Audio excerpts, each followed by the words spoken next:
देखिए, आज तो जो देश में परिस्थितियां हैं और जो आपके संसदीय क्षेत्र में परिस्थितियां हैं, इनको समझना बहुत ज़रूरी है।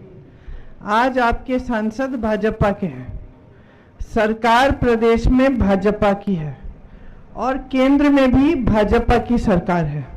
ठीक है, तो लगभग आप देखिए कि वही स्थिति है जो एक ज़माने में जब मेरे पिताजी आपके सांसद होते थे तो हमारी सरकार केंद्र में भी थी, प्रदेश में भी थी।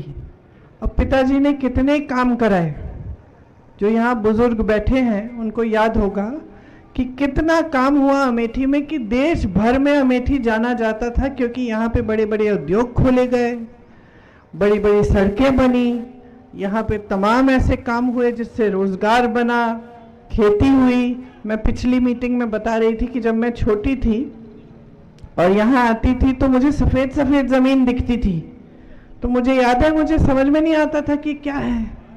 बुज़ुर्गों को याद होगा, मैं पिताजी से पूछती थी कि ये ज़मीन सफ़ेद कैसे हो गई है, पहली बार देखी है। यहाँ तमाम ज़मीन ऊसड़ होती थी, उस ऊसड़ ज़मीन को हरा भरा करने के लिए काम भी मेरे पिताजी ने कराया कि किस तरह से यहाँ की ज़मीन उपजाऊ होगी, यहाँ हरियाली आएगी।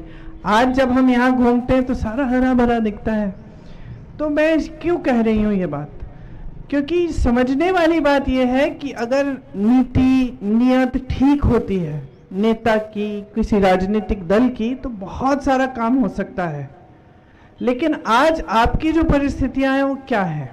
बहनें बैठी हैं, दुकान जाती हैं कुछ खरीदने के लिए, आधे सामान छोड़ आती हैं कि चलो कोई बात नहीं, ये इतना ज़रूरी नहीं है, अगली बार ले लेंगे।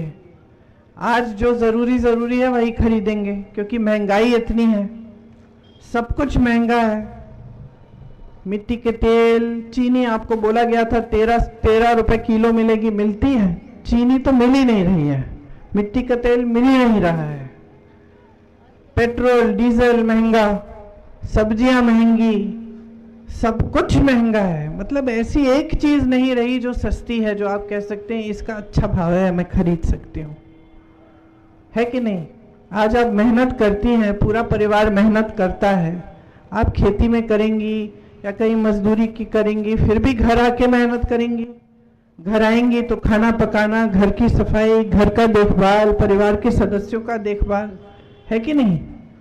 इसके साथ साथ किसान खेती में मेहनत कर रहा है, उसकी कमाई नहीं हो रही है, क्योंकि उस पे के भी जितने भी खेती के सामान है उस पे भी टैक्स लगा हुआ है, जीएसटी। अब वो कमा नहीं पा रहा है, तो मजदूरी भी कम रख रहा है खेत पे, तो फिर लोगों को रोजगार भी कम मिल रहे हैं।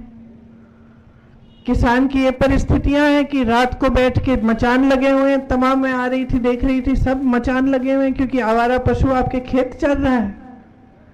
सालों से ये समस्या चल रही है, किसी की सुनवाई ही नहीं है। दिन में काम करते हो, रात को जाके खेत में बैठते हो अपने खेतों को बचाने के लिए। जिसके पास थोड़ा बहुत पैसा है वो तो ठीक है, वो कुछ बना सकता है रोकने के लिए, लेकिन जिसके पास नहीं है वो क्या करे? आप बच्चों को बड़ा करते हो, मेहनत से शिक्षित करते हो, कभी कभी कर्ज लेना पड़ता है, बच्चे का ट्यूशन देना पड़ता है, कोई भर्ती की परीक्षा दे रहा है, कोई नौकरी के लिए कहीं इंटरव्यू के लिए जा रहा है, लेकिन क्या रोजगार मिल रही है? आज अपने बच्चों का भविष्य आप बनाने की पूरी मेहनत करते हो, लेकिन सरकार की तरफ से कोई समर्थन नहीं मिलता। सरकार की तरफ से ऐसी स्कीमें आ रही हैं कि सेना की भी भर्ती जो है उसको 5 साल की कर दी है। वहाँ जाओ सेना में, वापस आओगे फिर से बेरोजगार, फिर से नौकरी ढूंढ लोगे। तो इतना प्रशिक्षण करते हैं बच्चे, मैंने खुद देखा अपनी आंखों से, 3-4 बजे सुबह उत्तर प्रदेश में गांव में दौड़ लगाते थे छोटे छोटे बच्चे भी, कि हम अभी से लगा रहे हैं, बड़े होके सेना में भर्ती होंगे। उनकी सारी उम्मीदें टूट गई हैं। एक ज़माने में सब सरकारी रोज़गार चाहते थे, मुझे याद है यहाँ भी जब आती थी तो सबको सरकारी रोज़गार, और बहुत सारे पिताजी के समय मिले भी। आज दिल्ली में जहाँ जहाँ जाती हूँ, एनडीएमसी में सरकारी नौकरियाँ, तमाम अमेठी के लोग हैं वहाँ। आपका तो ये होता था कि अमेठी के हैं तो प्रधानमंत्री के ऑफिस में आते थे, सारे दरवाजे खुले होते थे आपके लिए। जो बुजुर्ग हैं उनको याद रहेगा। क्यों? क्योंकि एक रिश्ता था सेवा का। प्रधानमंत्री थे लेकिन झुक के आपके पास आते थे, अहंकार नहीं दिखाते थे, आपके घरों में जाते थे, खुद गाड़ी चला के जाते थे। उनके बाद माता जी आई, माता जी ने खूब सेवा की, भैया आए, भैया ने सेवा की। फिर एक नई तरह की राजनीति आई क्षेत्र में। जो आपकी आज सांसद हैं वो क्या इसलिए आई कि आपके प्रति कोई प्रेम थी, श्रद्धा थी? वो तो इसलिए आए कि राहुल गांधी को हराना है। वो तो इसी एक मकसद से आई ना यहाँ, उस मकसद से आई। अब आपके घरों में घुस के गुरदुरिया करा के कि भगवान के नाम पे वचन दो कि भाजपा को वोट दोगे, और आप ठीक है, कुछ लोग तो गुमराह भी हो गए। लेकिन समझने वाली बात यह है ना कि अगर आपके लिए वाकई कोई नेता काम कर रहा है तो भगवान के नाम पे वोट मांगेगा कि अपने काम के नाम पे वोट मांगेगा? हम लोग पिताजी के समय, माताजी के समय, भैया के समय यहाँ आते थे प्रचार करने, तो हम भगवान के नाम से वोट नहीं मांगते थे, हम काम से वोट मांगते थे। हम कहते थे कि हमने ये काम किए हैं, ये सड़क बनाई है, ये बिजली के खंभे लगवाए हैं, आपके यहाँ इंडिया मार्क 1 लगवाया है, पाठशाला खुलवाया है, रोजगार दिलवाए हैं, बड़े बड़े उद्योग लाए हैं। और फिर हम कहते थे कि हमें और काम करना है आपके लिए। यही सही राजनीति होती है। गलत तरह की राजनीति आपके जज्बातों का इस्तेमाल करती है और उससे सिर्फ नेता का फायदा होता है, क्योंकि नेता अपने लिए ये परिस्थिति बना देता है कि भैया मुझे काम करने की जरूरत है नहीं, चुनाव आएगा कोई काम तो पूछेगा नहीं मेरा, मैं तो धर्म का नाम लूंगा, जाति का नाम लूंगा, वोट मिल जाएगा। तो नेता की जवाबदेही तो खत्म हो गई आपके प्रति। समझ रहे हैं? कल आप मुझे बोलोगे कि चाहे कुछ भी कर लो, धर्म के नाम पे मैं तुम्हें वोट दे दूंगा या दे दूंगी, तो मैं फिर काम क्यों करूं? आपकी सड़कें क्यों बनाऊंगी? आपके यहाँ बिजली क्यों लाऊंगी? मुझे तो मालूम है कि वैसे भी मुझे वोट मिलना है ना? इसीलिए ये राजनीति आगे बढ़ रही है, क्योंकि आपके जज्बात धर्म से जुड़े हैं। हम सब हिंदुस्तानी जितने भी लोग हैं, हम सब धार्मिक हैं, सबके लिए भगवान प्यारे हैं, धर्म प्यारा है। लेकिन धर्म का राजनीति के लिए इस्तेमाल गलत होता है। धर्म के नाम पे सत्ता लो जनता से, फिर काम ना करो, ये कौन सी बात हुई?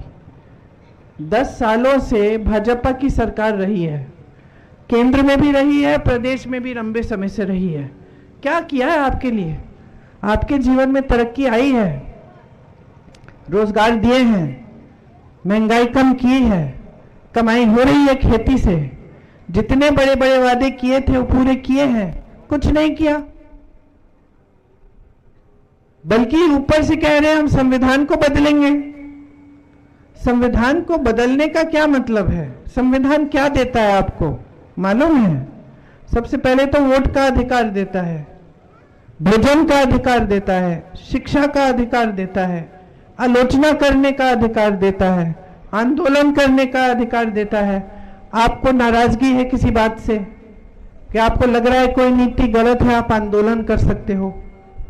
आपको आवाज उठाने का अधिकार देता है। संविधान आपको आरक्षण देता है।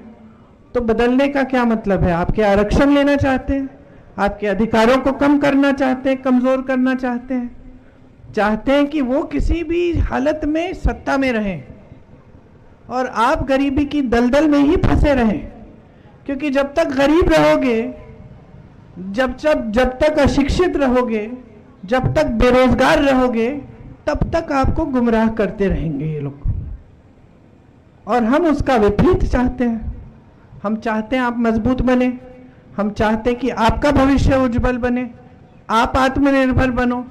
इनकी नीतियां देखो, हमने हम कानून लाए थे। भोजन का जो अधिकार है कांग्रेस पार्टी लाई थी कि हर देशवासी का अधिकार होगा, कम से कम 5-6 बोरी का किलो का राशन आपको मिलना चाहिए, ये अधिकार है। आज की नीति देखिए, लो 5 किलो राशन लो और बस मुंह बंद करो, इसके अलावा कुछ नहीं मिलेगा। ये तो आपका अधिकार बनाया था कानून में हमने कि आपको ये मिलना ही है।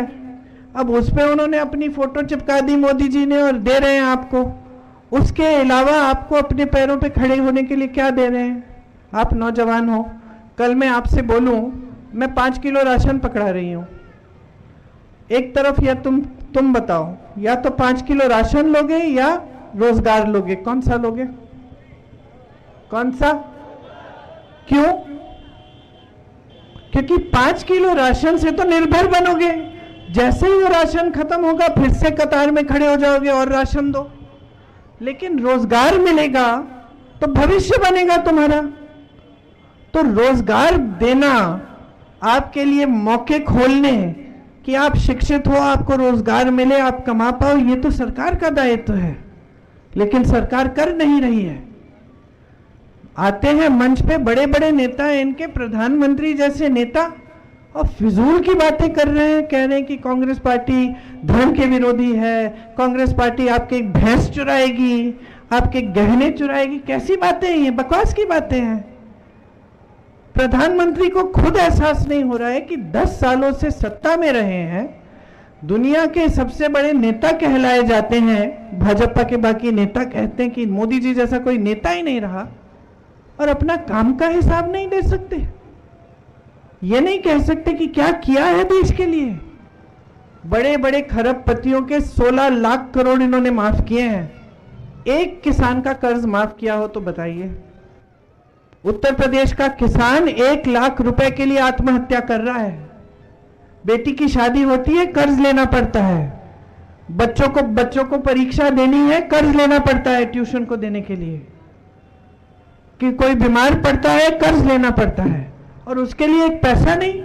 जब कांग्रेस पार्टी कहती है हम आपके किसानों के कर्ज माफ करना चाहते हैं, भाजपा के नेता कहते हैं कि ये लोग झूठ बोल रहे हैं, अर्थव्यवस्था में पैसे नहीं है। अच्छा, तो फिर आपने 16 लाख करोड़ कैसे माफ किए बड़े खरबपतियों के? ये बड़े बड़े खरबपति जिनकी शादियां हम सोशल मीडिया पे देखते हैं, बड़े बड़े गहने, इतनी बड़ी बड़ी पार्टी, पता नहीं क्या क्या कर रहे हैं, इनके पास ये पैसे कहां से है? ये आपके पैसों से इनके कर्ज माफ हुए हैं, और आपका एक पैसा माफ नहीं है। आपके लिए एक ऐसी स्कीम नहीं है, प्रोग्राम नहीं है जिससे आप फूलो। जहां जहां से रोजगार मिलता था सब अपने बड़े खरबपति दोस्तों को सौंप दिया। सोचो, आज देश का कोयला, देश की बिजली, देश के बंदरगाह, देश के हवाई अड्डे, देश की सड़कों का ठेका किसके हैं? सब बड़े बड़े खरबपतियों के हैं। सब उनको सौंप दिए गए हैं। यहां से रोजगार मिलता था। मैं छत्तीसगढ़ में कोयले के खदान में गई, उसका निजीकरण हो गया। अब सब बड़ा खरबपति तय कर रहा है। पहले सरकार तय करती थी आपके बारे में सोच के, आपकी मजदूरी, आपका वेतन, आपकी सुरक्षा। तो निजीकरण अपने आप खराब नहीं है, लेकिन खराब बात यह है कि आप देश की सारी संपत्ति उठा के 4-5 लोगों को दे रहे हो, कर्ज माफ कर रहे हो उनका, और गरीब को दलदल में छोड़ रहे हो, और उसकी मुश्किलें बढ़ती जा रही हैं। ये आवारा पशु की समस्या जो रोज रात को आपके खेत चरे जा रहे हैं, ये समस्या कांग्रेस की सरकार ने हल की। छत्तीसगढ़ में अच्छे गौशालाएं बनाई। छत्तीसगढ़ में किसी से भी पूछ लीजिए, वहां महिलाएं काम करके 60-70 हजार कमा रही थी। जानवरों का दूध गांव में भेजा जा रहा था, उसमें से खोया बन रहा था, मिठाई बन रही थी। सरकार गोबर खरीद रही थी ताकि जानवरों का देखभाल करे जनता, उनकी आमदनी हो, गोबर में से गोबर गैस बनाए और अब वापस आपको मिले। तो एक होती है सरकार की नीति जिसमें देश की संपत्ति वापस देश की जनता के जेब में जाए, और दूसरी नीति इनकी जो नीति है कि आपकी सारी संपत्ति लेके किसी बड़े खरबपति के जेब में दे दी। ये फर्क है हम में और उनमें। ये हमारी नीति, हमारी विचारधारा है, वो उनकी है। उनकी विचारधारा है कि आपको गुमराह करके धर्म के नाम पर, जाति के नाम पर आपसे वोट लें। हमारी विचारधारा है कि हम अपने काम पर वोट लेंगे, हम आपका विकास करके दिखाएंगे। यही विचारधारा, यही परंपरा यहाँ पे कायम रही बहुत सालों के लिए। मेरे परिवार के सदस्यों ने अगर आपके साथ एक रिश्ता जोड़ा तो एक आदर का रिश्ता था, प्रेम का रिश्ता था, श्रद्धा का रिश्ता था। सिर्फ आपकी तरफ से हमारे लिए नहीं, हम आपकी श्रद्धा करते हैं। भैया हारे चुनाव, कोरोना आया, लेकिन भैया ने जैसे ही कोरोना आया और पता चला लॉकडाउन हुआ है, पता चला कि तमाम लोग जो पलायन करके गए हैं उनके लिए कोई साधन नहीं है। मोदी जी ने एक दिन में कह दिया सब कुछ बंद, बस नहीं थी, ट्रेन नहीं थी, दुकानें बंद हो गई थी, तमाम लोग फंस गए थे अलग अलग प्रदेशों में। भैया ने सबसे पहले मुझे कहा कि प्रियंका पता करो अमेठी के लोग कहाँ कहाँ फंसे, उनको घर पहुंचाओ। सांसद नहीं थे आपकी सांसद ने क्या किया नहीं किया मुझे नहीं मालूम, मुझे ये मालूम है कि मेरे भाई हारे, लेकिन फिर भी उनके मन में ये बात थी कि जो अमेठी की जनता है वो अगर संकट में है उसकी मदद करनी है। ये है हमारा रिश्ता, ये रिश्ता कभी टूट नहीं सकता। हमने तमाम लोगों को ढूंढा, गुजरात में, बिहार में, इधर उधर, जहां से हम साधन करवा सकते थे, खाना पहुंचवा सकते थे, हमने किया और घर लाए सही सलामत बहुत सारे लोगों को उस समय। तो ये कहने का मतलब ये है कि हम सेवा करते रहेंगे। आपका समर्थन हमेशा मिला था, पिछले चुनाव में नहीं मिला, फिर भी हमने सेवा की और हम करते रहेंगे। आज किशोरी लाल शर्मा जी आपके प्रत्याशी हैं, इन्होंने कंधा से कंधा मिलाकर मेरे साथ सारे चुनाव लड़े हैं। यहाँ गांव गांव जानते हैं, सब बुजुर्गों को जानते हैं, गांव की समस्याएं जानते हैं। वो जानेंगे कि ये सड़क किसने बनाई और कब बनाई, कि इस गांव में बिजली है कि नहीं है, कब आई, सब कुछ जानते हैं, क्योंकि 40 सालों से आपकी सेवा की है। आपके जैसे हैं, आपके बीच आएंगे, आपसे मिलेंगे, अहंकारी नहीं है। तो हमने इनको इसलिए प्रत्याशी आगे किया है कांग्रेस पार्टी की तरफ से, क्योंकि हम सोचते हैं कि इनसे अच्छा यहाँ के काम कराने के लिए, आपकी समस्याओं को सुनने के लिए कोई और नहीं है। हम अपना रिश्ता आपके साथ कायम रखना चाहते हैं। इस चुनाव में हम कुछ गारंटी लाए हैं, वो आप ही की भलाई के लिए है। आप जानकारी ले सकते हैं कि जिन जिन प्रदेशों में कांग्रेस की सरकार है, हमने जो जो गारंटी दी है वो आज पूरी हो रही है। हमारी सरकारें जहां हैं बहनें, वहां बहनों के खातों में आज भी पैसे डाले जा रहे हैं। हम चाहते हैं कि 8,500 रुपए हर महीने हर गरीब परिवार की सबसे बड़ी महिला के खाते में डाले जाएं। एक साल में पूरे ये 1 लाख रुपए बन जाते हैं। आशा, आंगनवाड़ी और मिड डे मील की महिलाओं के लिए हम चाहते हैं कि आपका मानदेय बढ़ाया जाए। हम केंद्र की तरफ से दुगनी राशि देंगे ताकि आपका मानदेय कम से कम दुगना हो। इसके अलावा जो सरकारी रोजगार हैं उनमें से आधे रोजगार महिलाओं को दिए जाएंगे। जो स्नातक पास बच्चे हैं उनके लिए हम एक अप्रेंटिसशिप का प्रोग्राम लाएंगे, जिससे 1 लाख रुपए सालाना कमा पाएंगे। जब तक उनकी स्थायी नौकरी न लगे तब तक अपना हुनर भी बनाएंगे और इनको 1 लाख रुपए सालाना भी मिल जाएगा। पेपर लीक के खिलाफ हम कानून लाएंगे, सख्त से सख्त कार्रवाई होगी। 5,000 करोड़ रुपए का फंड आएगा ताकि जो नौजवान अपना कारोबार शुरू करना चाहता है उसके लिए कुछ पैसे हो, सुविधा हो, वो वहां से अपने लिए फंड लेकर कारोबार शुरू कर पाएगा। 30 लाख पद आज मोदी जी की सरकार में खाली पड़े हैं, हम उन पदों को भरेंगे। खेती किसानी के जितने भी सामान हैं जिस पे आज जीएसटी है, उन सबको जीएसटी मुक्त किया जाएगा। न्यूनतम समर्थन मूल्य कानूनी अधिकार बनेगा आपका। अगर आपके खेतों में नुकसान होगा तो कानून आएगा कि 30 दिन के अंदर अंदर आपका पूरा भुगतान होना चाहिए। तो हम आपके लिए काम करना चाहते हैं। ऐसी तमाम स्कीमें हैं जिनसे आपका फायदा होगा। 25 लाख का बीमा, स्वास्थ्य बीमा हमने राजस्थान में लागू किया जब हमारी सरकार थी। अभी कुछ मेरे ख्याल से 6 महीने पहले सरकार बदली, लेकिन 6 महीनों पहले तक हमारी सरकार जब थी तो कोई भी इलाज कराना था 25 लाख के अंदर अंदर मुफ्त होता था। हार्ट के जो मरीज हैं उनकी हार्ट की सर्जरी ऑपरेशन हुआ उनको एक पैसा नहीं देना पड़ा। तो 25 लाख का स्वास्थ्य बीमा हम पूरे देश में लागू करना चाहते हैं, ताकि 25 लाख का सबका इलाज मुफ्त में हो पाए। ये सब बातें हैं जो हम करना चाह रहे थे आपसे उम्मीद है कि 20 तारीख को जो पहले नंबर पे पहला बटन है, उस पे जो पंजे का निशान है, उसको दबा के आप भारी बहुमत से किशोरी जी को जिताएंगे, ताकि फिर से एक बार सेवा की राजनीति, समर्पण की राजनीति अमेठी में वापस आए।